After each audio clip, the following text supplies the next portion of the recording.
Hi, I'm Ray Hagar with the Reno Gazette-Journal, and welcome to Nevada Newsmakers.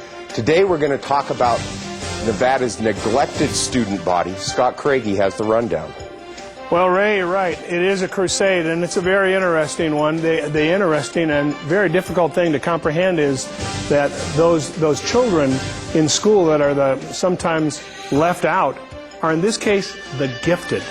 And it is true that gifted children can be left out. I tell you what, if you love crusades, if you love to meet people who first write a book and identify the need and then go to work to make something happen right here in Nevada, today is your show, the Davidson Academy. You're going to love it. And on today's Pundit panel, we have Daryl Capurro, Robert Uithoven, and Connie McMullen.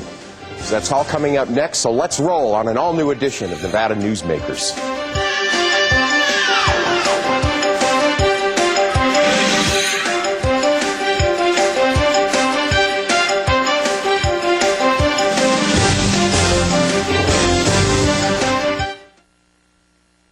Nevada Newsmakers, brought to you in part by the Tahoe Reno Industrial Center, the world's largest industrial park, the resort at Red Hawk, and the Peppermill family of casinos. Corporations moving to the Tahoe Reno Industrial Center require reliable power, fiber optic communication, and clean water sources. And yet, there's another amenity we're very proud of here at TRI, rail service. So far, we've built over 2 miles of railroad track, and another 3.6 is under construction. When companies need to transport freight, we're going to help them move it quickly and efficiently. Welcome to the Tahoe Reno Industrial Center, the largest industrial park in the world, building economic prosperity for Nevadans. The resort at Red Hawk offers you 2 great dining choices. Experience David's Grill and Sports Bar or the Steakhouse at Red Hawk. The Steakhouse has received the Wine Spectator Award of Excellence based on a diverse selection of fine wines. To accompany the wines, the Steakhouse serves certified Angus beef steaks in a variety of cuts, fresh fish, chicken, and pasta dishes. For fun and casual dining, come to David's Grill and Sports Bar. David's is open 7 days a week, serving breakfast, lunch, and dinner. The resort at Red Hawk. Always the right choice. As an employer, did you know you can be held liable for negligent hiring? A background screening by Employer Links can uncover criminal records, like alcohol and drug convictions. It can verify the applicant's education, driving records, and professional licenses. Employer Links can check civil records, registered sex offender records, and Social Security fraud. Hiring the right person shouldn't be a gamble. Call Employer Links. Employer Links, protecting your investment. So, who do you use for workers' comp? Pro Group Management. Ah, I've heard some good things about them. Oh, you bet. Employee background checks, safety training, claim seminars. Oh, and here's the great part. If you have an issue, they work for you, not against you. Sounds perfect. And expensive. Well, that's the best part. They saved me 30%. I've heard they've saved others 50%. Works for me. Pro Group Management. Finally, workers' comp that works for you. You are watching Nevada Newsmakers. Hi, I'm Ray Hagar with the Reno Gazette, and my co-host is Scott Craigie. Our guests today are Jan and Bob Davidson of the Davidson Institute and founders of the Davidson Academy of Nevada, the first public school for the profoundly gifted, which will open next year on the University of Nevada Reno campus. Scott? You know, the story of the school really begins with your book that you wrote, Genius Denied, which is a very interesting title. And you make the case in that book that on some level, public schools can actually be guilty of gross neglect of these children by putting them in a very regimented setting and not letting them really grow as they can. Describe that a little bit, the crusade you're on and why it's there. Well, years ago, when we decided to give to education, we looked all around at the various places one could do that. And what we found was that there was one group that was totally underserved in terms of their needs. And that was the gifted, and especially the more gifted. The more gifted they were, the less likely it was that private or even public, even private schools, public or private, could meet their needs. So that got us interested, and then we did a lot of research and started some programs, and we currently have over 800 children around the United States in some of our programs, and we learned from that. We learn from experience. It's not theory. Yeah. And what you said is exactly right. Well, and actually, if I can just follow up with that, one of the things that I've learned going through the materials is some of these children, when they are denied adequate ability to exercise what they have, this great mind, they get physically ill. They get they have very serious problems, even suicides. They get depressed, suicide. They act out. They drop out of school. We have as 20% of our gifted students drop out of school, so it's a serious problem. 20%. Yes, and the reason what happens here is that these students have a fine mind, and we all know that we all like to do something that we're good at. I mean, if we're athletic, we want to do what we're, we want to use that talent. And if they can't learn in school, and when they're forced to learn the regular curriculum, well, they master it right away because they learn very quickly, and then they're bored, and so they handle it different ways, but none of them are healthy ways, so that healthy, emotionally healthy ways. So it's just not healthy for the very bright ones, and so they need an appropriately challenging education. We don't want to over-challenge them, but it's as harmful to under-challenge them as it is to over-challenge them. So you want to challenge them at a pace and a depth appropriate to their ability. Okay, as you said, Jan, according to the Handbook of Gifted Education, 20% of GT students drop out. I was talking to a Nevada prison official, and he said that in the state pen, the big house in Carson City, there are numerous very, very bright individuals who just lost their way. Is this what can happen to GT kids if they are not properly educated? Sure. Just as it can happen with children on the other end of the spectrum when their needs aren't met. And we've discovered that, and the national government and the state governments are putting hundreds and hundreds of billions of dollars into meeting the needs of children who are on the other end of the spectrum and whose needs are not being met by the average education. That problem seems to be addressed. It's a huge problem, but it is being addressed. The problem of the children on the higher end of the spectrum in terms of ability to learn is highlighted by the statistics that you've pointed out here. The nation and the state have not discovered that problem yet, or at least if they have, they haven't addressed it yet. And whenever you're away from the average, your needs are different than the average. And so we think that the folks on the upper end of the learning curve, so to speak, should have their needs at least addressed. Certainly not to the extent, probably in terms of dollars, that'll ever be spent as there are on the other end of the spectrum, but some attention. And it's not all money, by the way. The answer to every educational problem is not throw more money at it. It's usually address the problem in a little different way. So go ahead.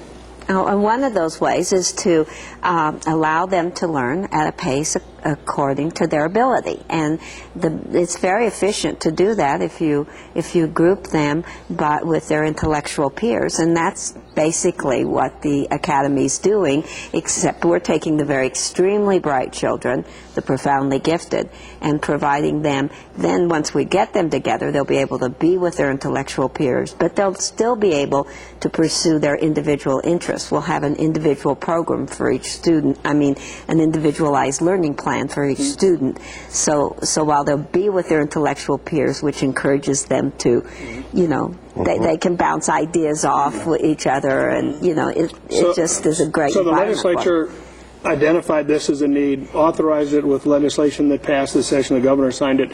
Describe just quickly where it's going to be. When it gets started, how many kids will be there. How do you tell us a little bit about this program? Well, I think we actually identified a need for them, but I want to thank the legislature for at least responding. A lot of people bring needs to the legislature. They don't get it, especially the first time. You guys did a good job, and they did too. Well, we could have made it a private school because we are funding it. But we wanted this school to be part of the state and to be part of the state's system, so that the state could take credit and be proud of it and show people, not only in the state but elsewhere, that Nevada is responding to the needs of these children, and that these kind of children are welcome here in this state. Well, once we got the legislation, of course, even before that, we had numerous discussions with the university. and President John Lilly out there and his staff have just been tremendous to work with. They welcomed us with open arms. They're helping us find facilities out there. It's been very easy to work with them. So we have a great partner and a great site for the children. I mean, they're going to be able to achieve their needs at that site. We haven't finally nailed down the facilities, but it looks like we have found a temporary facility, which might be 3, 4, or 5 years. But ultimately, we in the university are going to build new facilities. It looks like it might be in the science math building, the new science math building, where we, the Davidson Academy, would have, I guess you would call a wing of it, or we'd have our own entrance in a wing. Okay. Bob, excuse me, if we could just stop it right there for 1 minute, we'll take a quick break, and we'll be right back with the Davidsons and talking about the Davidson Academy at the University of Nevada, Reno. Videotape copy of any Nevada Newsmakers program. Call 775-857-2244. The tapes are $20 each, including shipping. For more than a decade, the Southern Nevada Water Authority has been helping the community embrace conservation as a way of life. That includes replacing more than 50 million square feet of grass with water-smart landscaping. During the worst drought on record, watering restrictions and tough landscaping codes have reduced the community's water use by billions of gallons, even as thousands of new residents were moving into Nevada. That's smart water management, and that's our promise to Nevada.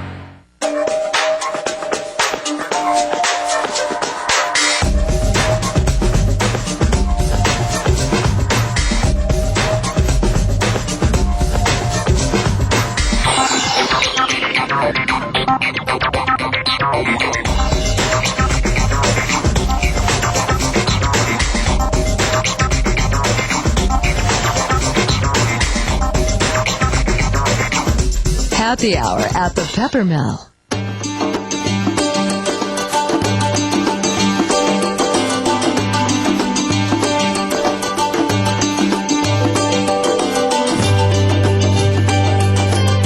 Thanks to an ongoing commitment by America's mining companies, more than 2 million acres already have been reclaimed. To learn more about reclamation or other aspects of mining, visit nma.org. The National Mining Association. Island Inkjet is now open on South Meadows Parkway. Island Inkjet will refill your inkjet cartridges in just 1 hour. We have the ink to precisely match over 240 cartridges, saving you up to 60% on the cost of buying a new cartridge. Our work is 100% guaranteed, and contrary to what you may have heard, refills do not void any printer warranties. You don't throw out your car when it runs out of gas. Don't throw out your cartridges. Refill them at Island Inkjet on South Meadows Parkway by Smith's. And now, back to Nevada Newsmakers. Welcome back to Nevada Newsmakers. We're here with Jan and Bob Davidson of the new Davidson Academy of Nevada. Let me ask you this. You did not get any funding from the state legislature in 2005, although they did enable you to begin the school. Now in 2007, according to your papers, you plan to go back and try to get some kind of funding from the legislature. And I'm wondering, because of that, why not start a GT school in Las Vegas? They have more money, they have more population, and frankly, if you want to get any money out of the legislature, you got to give those Vegas folks something, because they're clearly in the majority. Okay.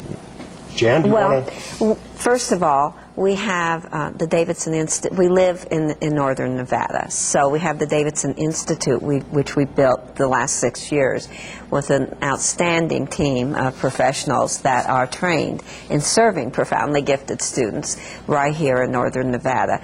And we've built this relationship with the University of Nevada at Reno. We've had the summer program there for profoundly gifted children for the past few years. So we've got professors that are trained in teaching these students.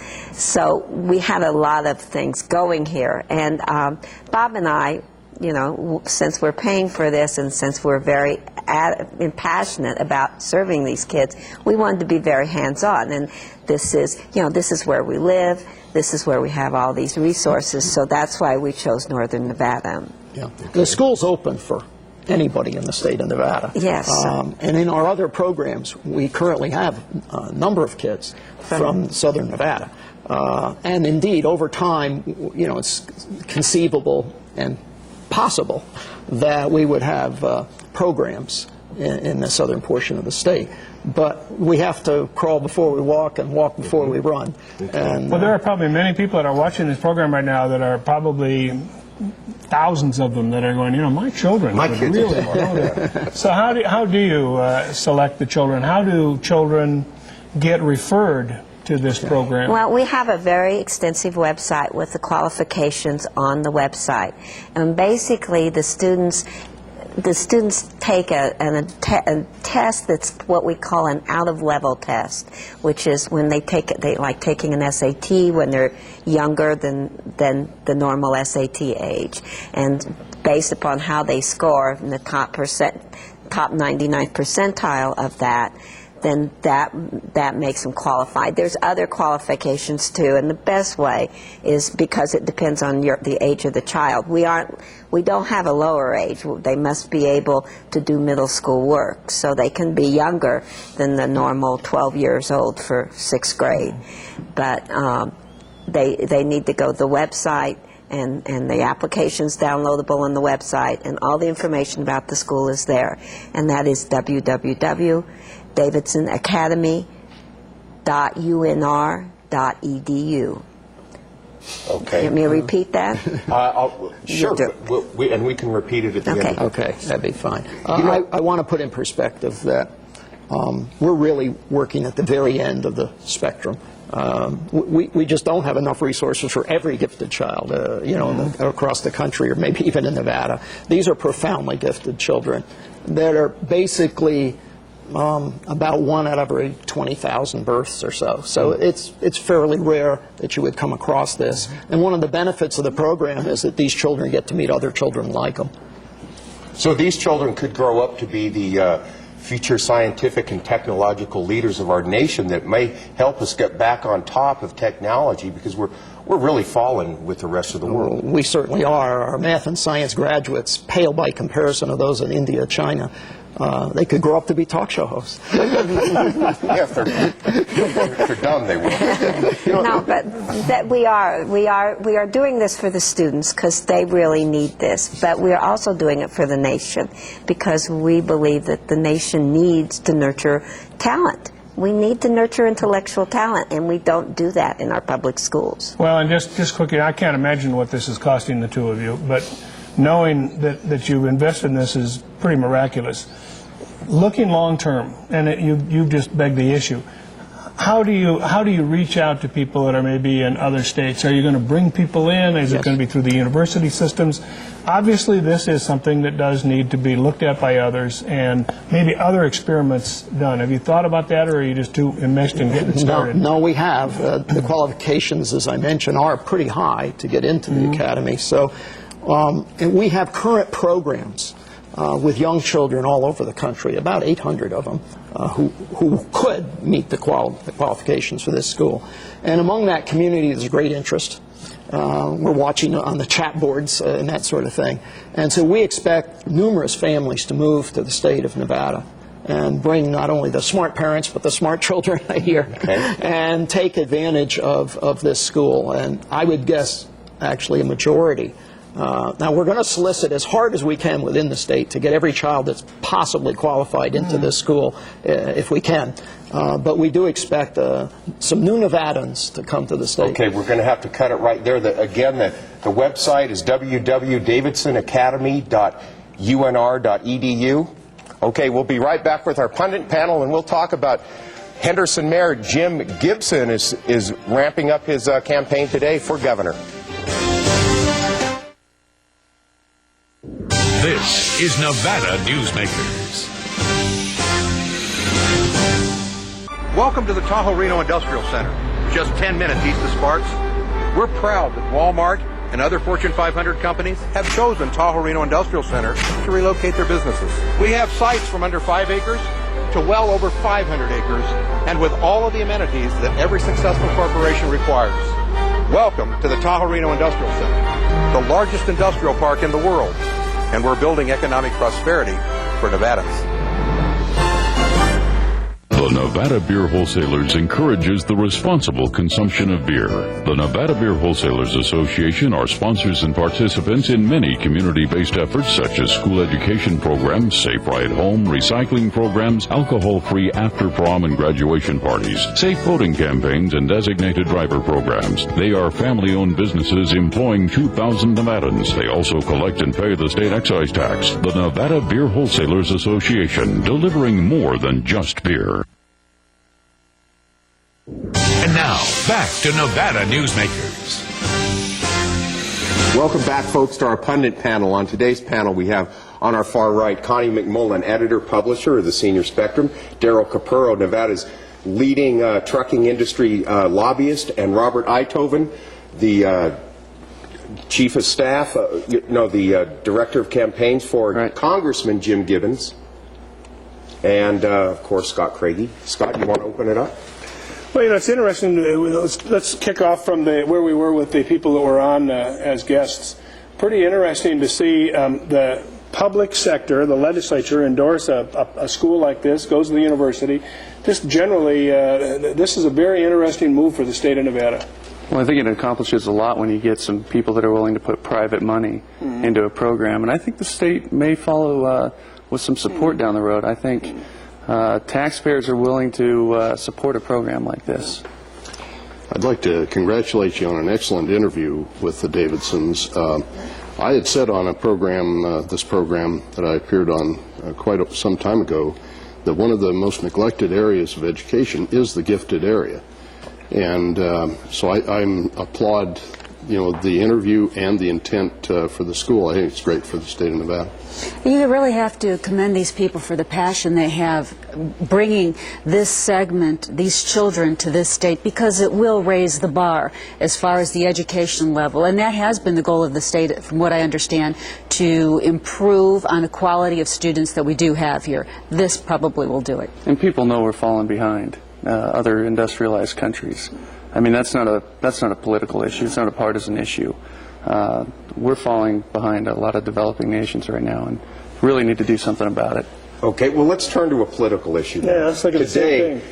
Henderson Mayor Jim Gibson is officially opening up his campaign for governor. Yesterday, his Democratic opponent, Dina Titus, came out with a website, Jim No Dem, that means Gibbons isn't a Democrat, and on the masthead of this is a picture of Mayor Gibson next to an elephant's butt. And I'll tell you, an elephant's butt has a lot of wrinkles in it. It just doesn't look good. Anybody open this out? Daryl, what do you think about this campaign strategy? I had mentioned, again, on a previous program that I don't know Jim Gibson personally, but I did work with, I've been around the legislative process for in my 37th year now, and I did work with his father, who was an excellent majority leader in the Senate. The family has a long history as in the Democratic Party, and I have not seen the website, but I understand that it's not very complimentary. But in my experience, that family has been stalwart Democrats for a long, long time. Well, Connie, does the Gibson's family long-standing tradition in Nevada politics, do you think it really means a lot now, because we have so many newcomers coming into our state that, frankly, they may not know anything about his family history? That's true, and a lot of us aren't familiar with the family or the candidate himself up here in the north. Leave it to Senator Titus to ferret out some of the most politically damaging information, such as his crossing party lines. He doesn't vote party according to this website material, but he votes candidate. And so I think he will probably make a very interesting candidate in this race. I'm not quite sure if we can call him, I hate to say this, but a Republican. I don't know. Is there such a thing? Somebody who doesn't go party lines? Primary elections are always the toughest and meanest. Right. And in this case, he can win this one? Well, frankly, yes. I think that Jim Gibson can win it. I think Dina Titus is also a viable candidate. And these two, either one of them can win this race. And right now, what she has done with this website, besides the piece that you described, she's pulled out a bunch of places where Jim Gibson has supported Republicans, and she's asking the question in a Democrat primary, is this person really a Democrat? You mentioned what the title of the website is. These primaries in Nevada are always all out, in your face, and this one is going to be for the record books. The way this thing is starting out, it is going to be one of the most aggressive on both sides. He's got to step up. He's got to step up. He wants to do so on program and policy, I'm sure. That's the kind of person he is. He's going to have to step up and show that program and policy-wise, he can make a difference that helps those Democrats. And that's his history. And two things. I like the fact that he supported John Porter, because he's a pleasure to work with back in Washington. And number two, I like the fact that many people up here don't know who he is, and they're going to have to get to know where Jim Gibson stands on taxes, gross receipts tax, on education and health care, Medicaid. A lot of that's to be learned, and if he's going to have a lot of problems if Dina Titus, which so far she's defining him before he's defining himself. Real quickly, who's going to be the tougher candidate for Jim Gibbons if Gibbons makes it to the... Doesn't matter. Doesn't matter. I think Dina Titus will be. Yeah. Dina Titus? Dina Titus. I disagree. I think Jim Gibson would be the tougher candidate because I think, Nevada has a history of both voters and the politicians of going across party lines at times in that, where they've supported the candidate rather than the party in that. But I think under the circumstances, as long as he does the things that Bob is talking about here, defining himself, and favorably, that he will present the biggest challenge to Jim Gibbons. Okay, well, we got to cut it right there. We'll be right back after this, so stay tuned. Nevada Newsmakers, brought to you in part by the Tahoe Reno Industrial Center, the world's largest industrial park, the resort at Red Hawk, and the Peppermill family of casinos. South Reno's hotspot for food, fun, and friends is the Tamarack Junction. Play over 480 of the hottest slots and video poker games. Enjoy hot times and sizzling food specials at Sully's Sports Bar, Grill, and Nightclub. Watch your favorite game on one of our jumbo high-definition plasma TVs. Enjoy great food 24 hours a day in the dining car restaurant. Or sample the best hot and cold sandwiches in the Whistle Stop Deli. The Tamarack Junction is your junction for fun. South Virginia and Amati Ranch Parkway. Yeah.